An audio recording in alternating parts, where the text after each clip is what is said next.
Toute vérité est bonne à dire. Soyez les bienvenus dans votre magazine sociopolitique qui reçoit ces jours un candidat président de la République. Il s'appelle Noël Tiani Mwadianvita. Soyez les bienvenus. Merci de m'avoir ici. Docteur Noël Tiani Mwadianvita, acceptez-vous de nous dire la vérité, toute la vérité et rien que la vérité? Bien sûr, je vous dirai la vérité. Merci beaucoup. Première question, dites-nous d'abord, qui êtes-vous exactement? Je m'appelle Noël Tiani Mwadianvita. Je suis congolais, né en République démocratique du Congo et très spécifiquement dans l'actuelle province d'Alomane dans le Grand Kasaï, en Anajika. J'ai étudié là-bas l'école primaire, l'école secondaire, jusqu'à obtenir mon diplôme d'État. Je suis passé par Kinshasa. J'ai obtenu une bourse du gouvernement congolais à l'époque. Léo Kengo Adondo était premier commissaire d'État au Premier ministre. Et Lambert Mende Omalame que vous avez aujourd'hui comme ministre des Médias. Il était secrétaire particulier du ministre de l'Enseignement supérieur de la Recherche scientifique, professeur Ndielo Mpengue Osaka. Je suis allé étudier en Belgique, en France, aux États-Unis, jusqu'à obtenir mon doctorat en sciences économiques à l'Université de Paris 9 Dauphine, spécialisation en banque et finance. J'ai, depuis ce temps, travaillé dans les banques commerciales et d'investissement à New York, dans l'une des plus grandes banques du monde, la JP Morgan Chase, après avoir été à la Citibank. Et j'ai fait 10 ans avec ces banques, avant d'aller à la Banque mondiale, où j'ai passé 28 ans, où j'étais responsable du développement de plusieurs pays à travers le monde. J'ai travaillé sur près de 85 pays différents. J'ai aidé certains pays à sortir du groupe des pays très pauvres pour devenir pays à revenus intermédiaires ou bien pays émergents. Donc voilà qui je suis. Voilà. Mais on peut se demander avec ce parcours, vous n'êtes pas quelqu'un qui avait besoin d'un emploi, vous n'êtes pas quelqu'un qui cherche à manger, vous avez réussi votre vie, mais qu'est-ce qui vous a poussé à vouloir devenir président de la République, à payer vos 100 000 $ de caution non remboursable pour diriger ces pays? Vous savez, le Congo, c'est un pays avec beaucoup de potentialités. J'ai aidé des pays qui étaient beaucoup plus pauvres que le nôtre à devenir des pays émergents, qui se développaient normalement. Je peux mentionner quelques exemples. Les îles du Cap-Vert, quand j'ai commencé à travailler sur ce pays, le PIB par habitant de ce pays-là était de 170 $. Aujourd'hui, le Cap-Vert a un PIB par habitant de 6 900 $. Il est sorti du groupe des pays pauvres pour devenir pays émergents. Au-delà du Cap-Vert, j'ai aidé des pays comme le Sénégal, le Cameroun, j'ai aidé l'Indonésie, le Kazakhstan. J'ai travaillé sur les 5 continents, sur 85 pays différents. Mais chaque fois que je viens en République démocratique du Congo, mon pays, je constate que nous faisons du reculon. Nous retournons en arrière, nous régressons. Aujourd'hui, quand on regarde le classement des différents pays à travers le monde, sur 226 pays, la RDC se classe 224e, avec un PIB par habitant de 800 $, c'est-à-dire l'un des plus bas de la planète. Je suis révolté par cette situation. Je voudrais changer cela pour donner au peuple congolais l'opportunité de vivre mieux et de prendre davantage des ressources naturelles nombreuses que Dieu a bien voulu nous donner. C'est ça qui me motive à devenir président de la République ici. Vous êtes révolté, vous voulez changer les choses, c'est bien. Mais il y a certaines personnes, quand on vous voit, hein, vous rappelez un autre Congolais qui est venu ici en RDC en 2006, un certain Oscar Kachala, qui est venu des États-Unis également, lui il doit être médecin si je ne m'abuse, qui est venu en grande pompe, qui voulait changer les choses, mais finalement il n'a rien pu faire, il est reparti.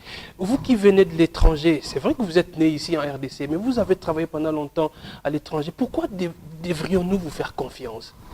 Moi, je pense que ceux qui s'en prennent à Oscar Kachala ne savent pas de quoi ils parlent. D'abord, j'ai beaucoup de respect pour lui.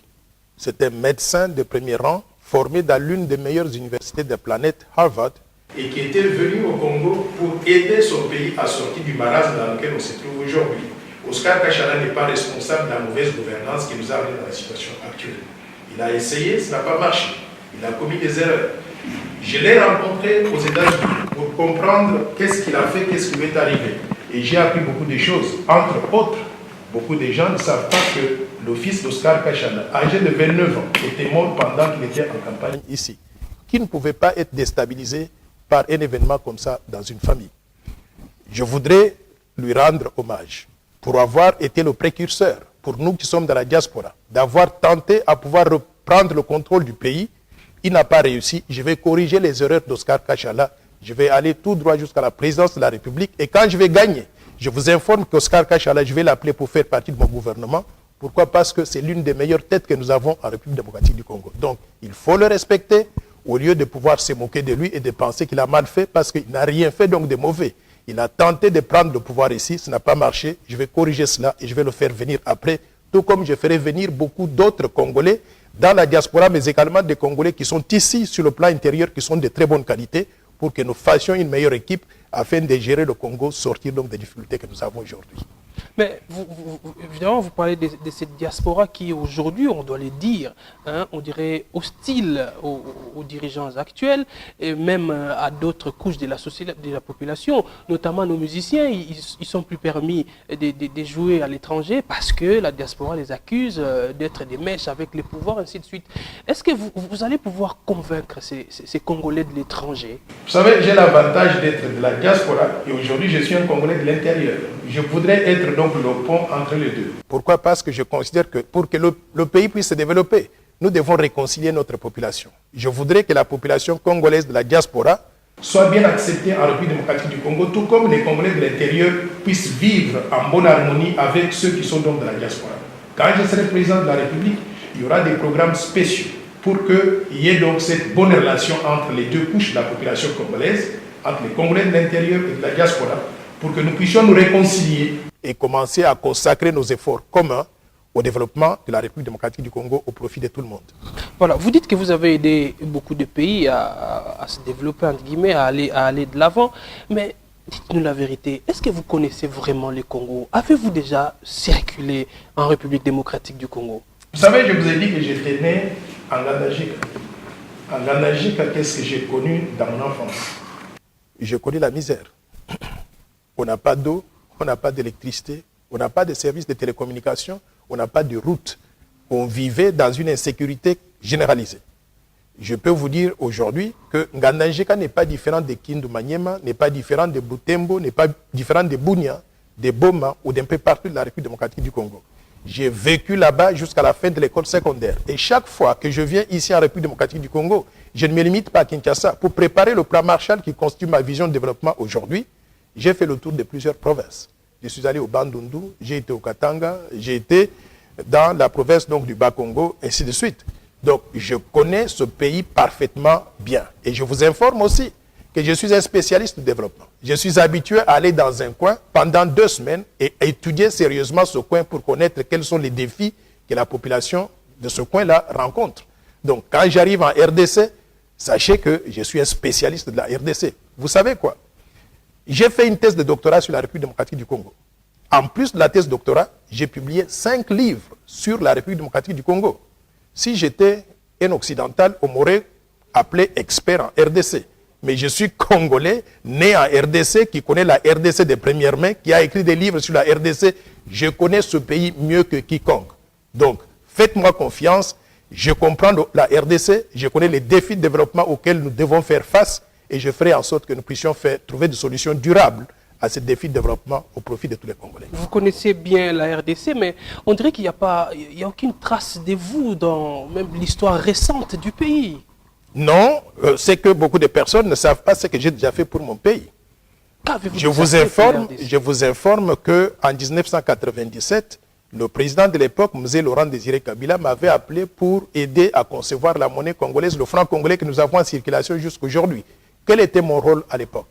C'est moi qui avais convaincu le président Laurent Désiré Kabila à ne pas mettre sa photo sur les billets des banques, c'est-à-dire les francs congolais qui sont en circulation jusqu'à aujourd'hui. Ces billets de banque-là, on les utilise tous les jours. Tous les Congolais, donc, les touchent. C'est l'œuvre, c'est le travail en partie de Noël Tchani, bien sûr, avec l'équipe d'autres Congolais qui avaient travaillé avec moi au sein de la Banque centrale dans la commission de réforme de la monnaie. Ça, c'est la première contribution qui est très durable. Pourquoi? Parce que je pense qu'il n'y aura plus un président de la République qui tentera de mettre sa monnaie sur les billets de banque parce que la tradition a été introduite. Deuxième chose, j'étais aussi la personne qui avait convaincu le président de la République à l'époque de sortir du conseil d'administration de la Banque centrale 7 membres du gouvernement qui faisaient partie du conseil d'administration. Sur les 12 membres, il y avait 7 membres du gouvernement. Je peux mentionner quelques-uns. Il y avait Badimani Moulumba, Pierre-Victor Poyo, Thomas Kanza, Ainsi de suite. Il y en avait 7. Malheureusement, tous ceux que j'ai mentionnés, la plupart d'entre eux, ils ne sont plus vivants, paix à leur âme. Donc, j'ai fait ma contribution à la République démocratique du Congo à travers la monnaie congolaise que nous avons aujourd'hui. Malheureusement, la monnaie a été tellement mal gérée depuis qu'elle a été introduite qu'elle a perdu toute crédibilité. Si on avait suivi mes conseils à l'époque, de donner plus d'indépendance à la Banque centrale, de mettre à la Banque centrale des gens bien qualifiés qui devaient être des experts dans le domaine, on aurait une monnaie qui tienne debout malgré les difficultés économiques. Mais on a tribalisé la banque, on y a amené beaucoup de politisation et par conséquent, la monnaie a perdu toute crédibilité. Nous allons refaire la réforme monétaire. J'ai l'intention de doter le Congo d'une monnaie nationale crédible. Et d'ailleurs, c'est le titre de mon livre ici, La bataille pour une monnaie nationale crédible. Je parle de la monnaie congolaise. Je voudrais doter notre pays d'une monnaie qui va conserver de la valeur, qui va préserver le pouvoir d'achat de la population congolaise. Et ça, je m'y engage. Doter le pays d'une autre monnaie ou réformer l'actuelle? Nous allons réformer la monnaie nationale. Le franc congolais en tant que monnaie, le nom, je pense que nous devons le préserver. Mais nous allons adopter des réformes en donnant plus d'indépendance à la Banque centrale, en faisant donc des réformes sur le plan économique, en faisant des réformes sur le plan du fonctionnement de l'économie d'une façon générale pour que la monnaie puisse être soutenue par une production nationale importante qui pourra l'aider à pouvoir préserver de la valeur. Vous êtes donc un technocrate? Je suis un technocrate, un homme nouveau. Je n'ai jamais fait de politique dans mon pays et je n'ai jamais fait de politique avant. Mais je me connais très bien dans les sphères politiques. Vous savez, quand on est à la Banque mondiale... de manquer d'expérience politique. Non, pas du tout. Quand vous êtes à la Banque mondiale, quand vous êtes chef de mission, quand vous êtes représentant, résident, directeur, résident d'une banque mondiale, vous faites affaire avec les gouvernements tous les jours, avec des chefs d'État, avec des premiers ministres, avec des ministres des Finances, avec le secteur privé, avec la société civile. Vous êtes au centre de l'action. Donc je connais très bien la politique, sauf que je n'ai pas fait de politique dans mon pays. Et d'ailleurs, je voudrais vous dire que c'est une bénédiction de n'avoir pas été impliqué dans la politique ici. Qu'est-ce que nous constatons donc dans le domaine politique? Ce sont des politiciens qui ont amené ce pays dans la situation de marasme où nous nous trouvons aujourd'hui. Donc je suis content de n'avoir pas été associé à cette mauvaise gouvernance qui caractérise notre pays, mais j'apporte une expérience nouvelle, une expérience propre, d'avoir été impliqué dans la gestion des relations des gouvernements très responsables qui ont fait du bien à leur pays, à leur économie.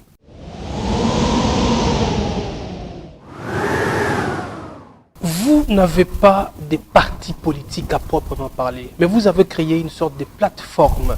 Est-ce que ce n'est pas une prétention? Vous pensez pouvoir gagner une élection présidentielle sans avoir un parti politique? Je n'ai pas de parti politique et c'est pour une raison bien spécifique. Je considère que les partis politiques font partie du problème dans notre pays. Il y en a combien? 700 partis plus regroupements. Je considère qu'un pays qui a 700 partis politiques, ce pays-là n'est pas vu comme un pays sérieux à travers le monde.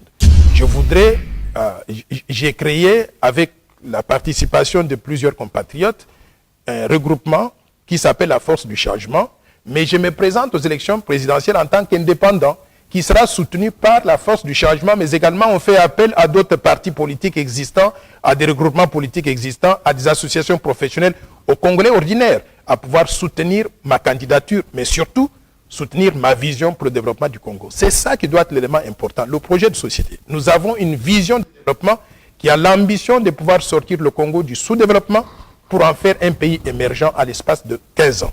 Alors, si les Congolais comprennent que c'est ça qu'il nous faut pour le pays, je pense qu'ils devraient me soutenir. Je vous donne l'exemple donc d'autres pays où des candidats à la présidence n'avaient pas de parti politique et ils ont gagné.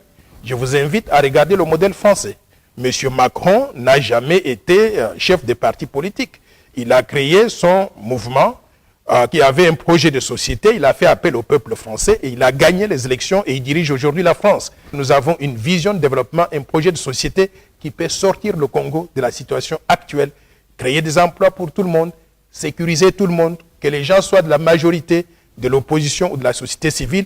Je voudrais traiter tout le monde de la même façon et j'invite tout le monde à pouvoir me soutenir, qu'on rétablisse des conditions de paix et de sécurité et qu'on lance le développement économique accéléré qui va créer des opportunités pour tous les Congolais et pour toutes les Congolaises. Mais vous ne risquez pas d'être un président sans majorité au Parlement qui aura du mal à diriger? Je connais comment la vie politique au Congo fonctionne.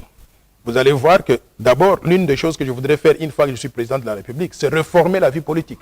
Parce que je voudrais réduire le nombre de partis de 700 à 2 ou 3 maximum pour que le pays puisse fonctionner normalement. Mais dans cette réforme de la vie politique, nous allons reconstituer la majorité. Nous allons reconstituer qui fait partie de l'opposition.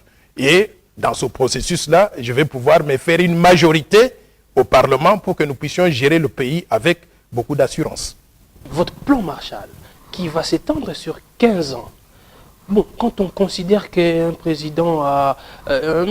si vous êtes élu, vous pouvez peut-être être au pouvoir pendant 5 ou 10 ans, mais vous étalez votre programme sur 15 ans, vous voulez réformer le pays, ramener les pays 2, 3 partis politiques.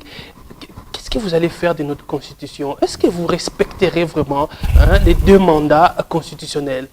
Très bonne question. La constitution de la République va être respectée scrupuleusement. S'il y a des modifications, ce sera pour la parfaire, pour qu'elle puisse répondre donc à certaines circonstances du moment. Mais en ce qui concerne les mandats du président, je vous confirme et je vous jure que je vais respecter les 2 mandats du président de la République. Je ne serai même pas tenté de rester au pouvoir un jour au-delà de mon mandat.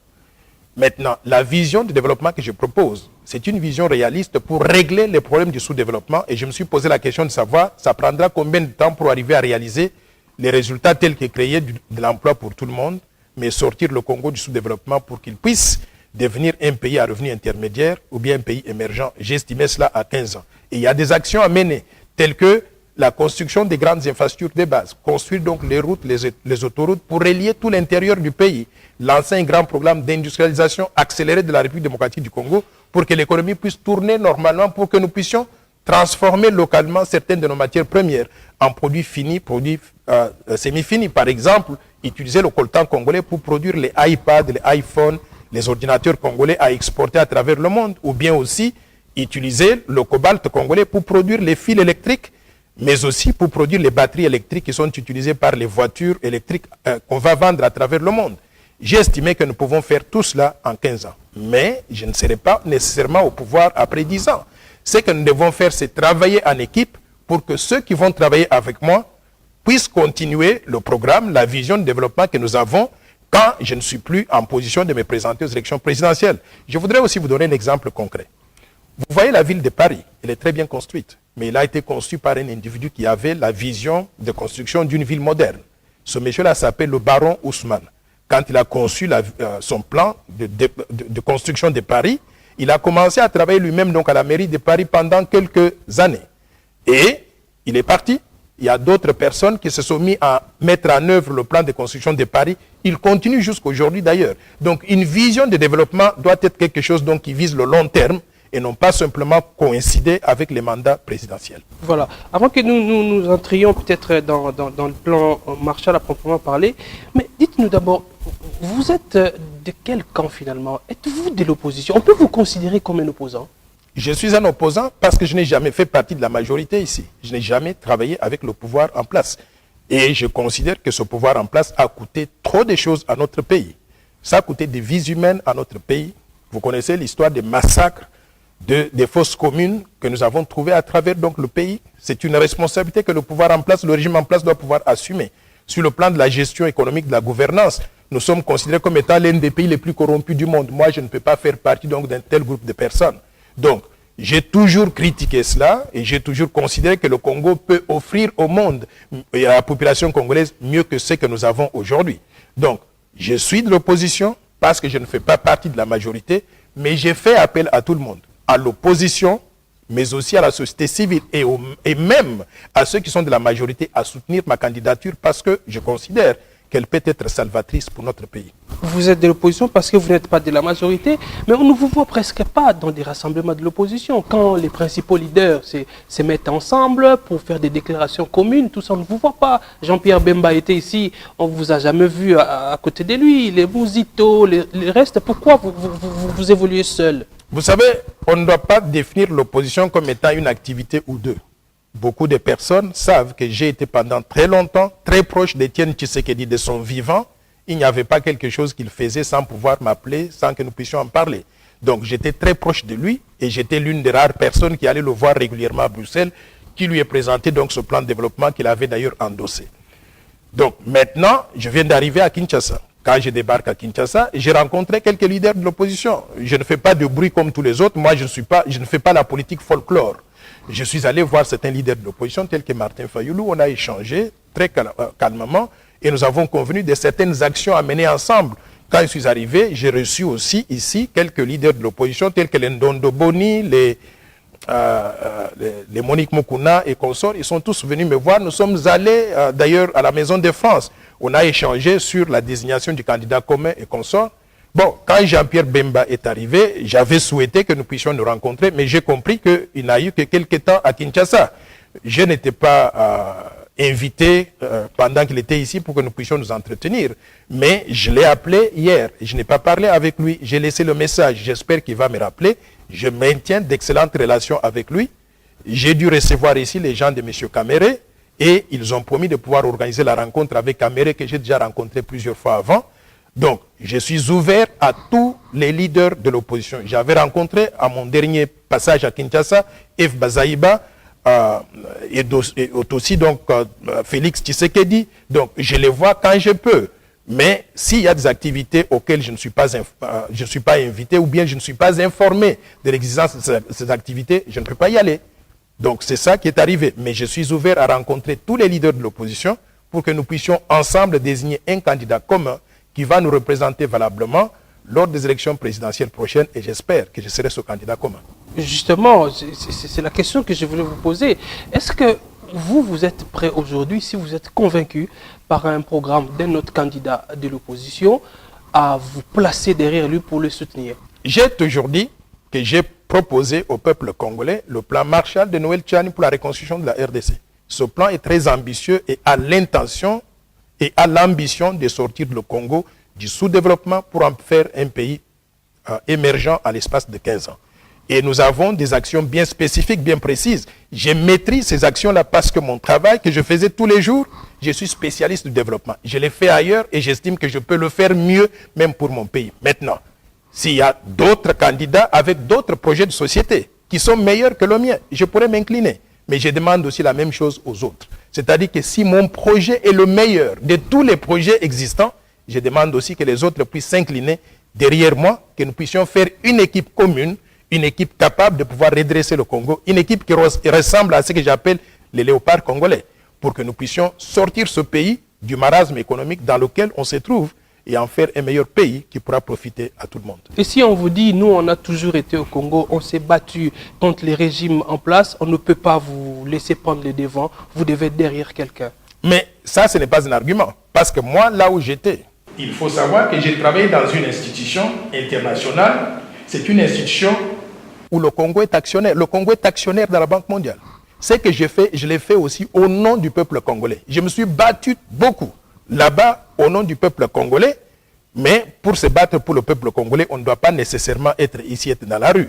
Chaque fois qu'il y a un opposant qui est arrêté au Congo, devinez quoi? C'est Noël Tchani qui appelle le département d'État, qui appelle la Maison Blanche, qui appelle tous les gouvernements du monde pour dire il faut qu'on le libère. Donc, j'ai contribué à ma façon, en étant à Washington, au bien-être du peuple congolais, mais sans faire beaucoup de bruit parce que j'étais tenu par le devoir de réserve en tant que fonctionnaire international. Donc, on ne peut pas me dire que je n'ai pas aidé mon pays parce que je n'étais pas à Kinshasa. J'étais aux États-Unis, j'étais à Washington, mais j'étais toujours au service du peuple congolais. Et la preuve, vous savez combien de temps ça prend d'écrire un livre? Écrire 5 livres sur la RDC en plus d'une thèse de doctorat. Il faut me saluer et il faut me respecter pour avoir consacré toute ma vie à penser des problèmes de la RDC et surtout à chercher à trouver des solutions aux défis de développement que nous rencontrons.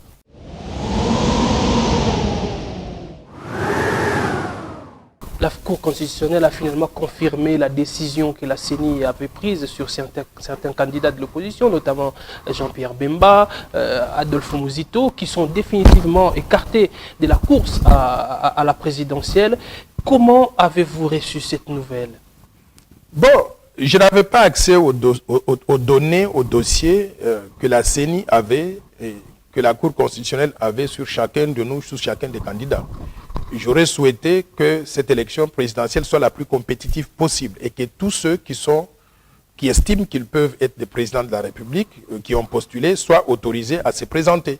Et j'aurais bien voulu confronter toutes ces personnes que vous avez mentionnées pour discuter des projets de société, pour que nous voyions exactement qui a le meilleur projet de société pour sortir le Congo des problèmes. Et j'aurais souhaité encore que Jean-Pierre Bemba, Mouzito, tous ceux qui ont été invalidés, qu'ils soient autorisés à se présenter. Ça, c'est mon souhait. Malheureusement, le souhait n'est pas devenu donc une réalité.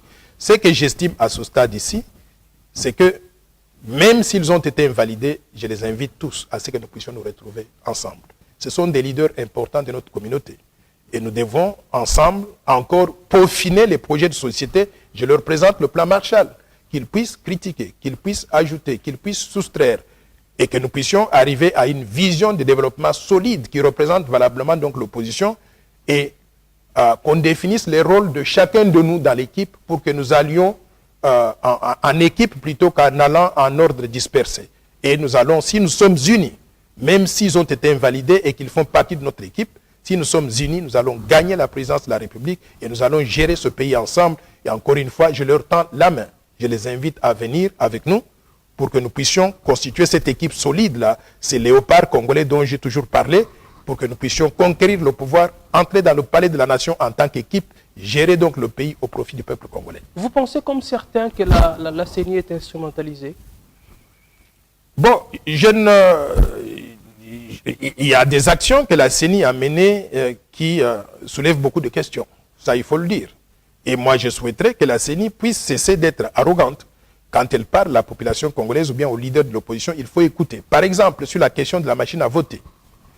Je suis allé, la CENI m'a présenté cette machine à voter et j'ai trouvé qu'elle apporte une certaine modernité dans notre système électoral. Mais il y a un problème qui se pose parce que s'il y a une grande partie de la population congolaise qui n'a pas confiance dans la machine à voter, il faut trouver une solution à ce problème-là. Que la CENI ait raison ou pas, elle ne doit pas simplement trancher en disant « vous devez accepter la machine, sans ça on ne va pas aller aux élections ».